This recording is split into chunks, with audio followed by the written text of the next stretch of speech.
স্পষ্ট ঘোষণা করতে চাই, আর যদি একটা গুলি চলে, হেফাজতে ইসলাম বাংলাদেশ ঘরে বসে থাকতে পারবে না।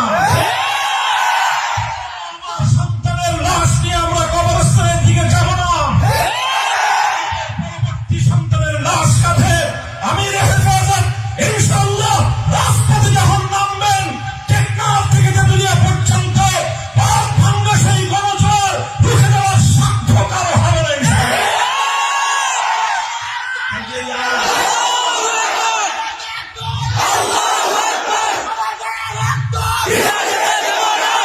আলহামদুলিল্লাহ রাব্বিল আলামিন والصلاه والسلام على سيد المرسلين وعلى اله واصحابه اجمعين اما بعد اعوذ بالله من الشيطان الرجيم لقد ارسلنا رسلنا بالبينات وانزلنا معهم الكتاب والميزان ليقوم الناس بالقسط দুনিয়াতে আল্লাহর কোরআন এসেছে, দুনিয়াতে হযরত মুহাম্মদুর রাসূলুল্লাহ সাল্লাল্লাহু আলাইহি ওয়াসাল্লাম এসেছেন, সমস্ত নবীগণকে আল্লাহ পাঠিয়েছেন মৌলিক একটা উদ্দেশ্যে, পৃথিবী বৈষম্যহীন এক সমাজ গড়তে। কাজে আজকে বৈষম্যের বিরুদ্ধে যে ছাত্ররা মাঠে নেমে এসেছে, যে ছাত্র জনতা, আমি মনে করি এটা আল্লাহ পাক রব্বুল আলামিনের সেই ঐতিহাসিক নির্দেশনা বাস্তবায়নের একটি পদক্ষেপ।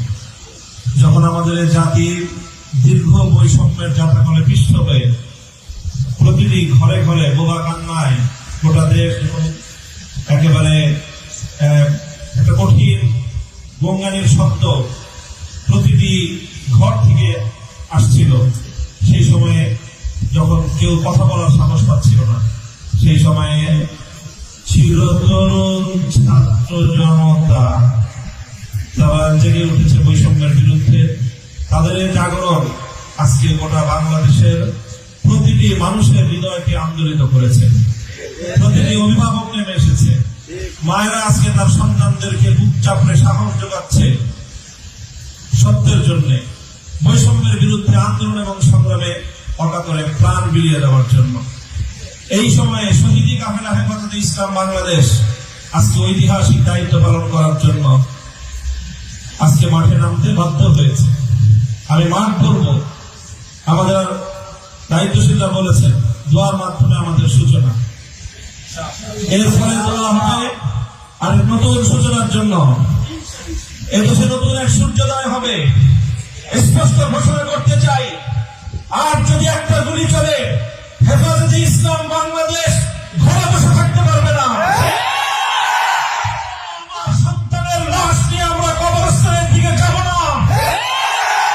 পরবর্তী সন্তানের লাশ কাঁধে আমির হেফাজত ইনশাআল্লাহ রাজপথে যখন নামবেন, টেকনাফ থেকে তেতুলিয়া পর্যন্ত পাঁচ ভাঙ্গা সেই গণজোয়ার রুখে দেওয়ার সাধ্য কারো হবে না।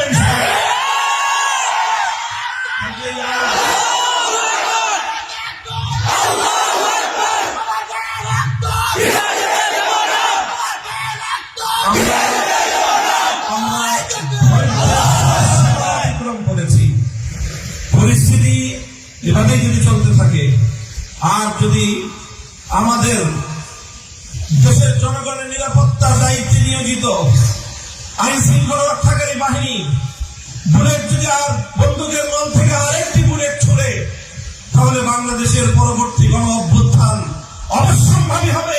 সে অভ্যুত্থান রুখে দিতে কেউ পারবে না। আমরা আল্লাহ পাক রব্বুল আলামিনের কাছে দোয়া করব, যারা বৈষম্যের বিরুদ্ধে জীবন দিয়েছে, যারা বৈষম্যের বিরুদ্ধে জীবন দিয়েছে, অত্যাচারীর হাতে যাদের প্রাণ গিয়েছে, তারা নিঃসন্দেহে শাহাদাত বরণ করেছে। কাজেই সেই শহীদদের আত্মার মাগফিরাত শুধু নয়, বরং শহীদদের শাহাদাতের কবুল হওয়ার জন্য আমরা দোয়া করবো আল্লাহর কাছে, এবং সেই শহীদদের উসিলায় আল্লাহ যেন আমাদের আগামী প্রজন্মকে এভাবে সকল বৈষম্য, জুলুম, অবিচার, অন্যায়ের বিরুদ্ধে রুখে দাঁড়াবার এক অদম্য সাহস যেন আল্লাহ পরবর্তী প্রজন্মের বুকে বুকে দান করেন। সেই দোয়া ইনশাআল্লাহ আমরা করবো। আখিরু দাওয়ানা আলহামদুলিল্লাহি রাব্বিল আলামিন।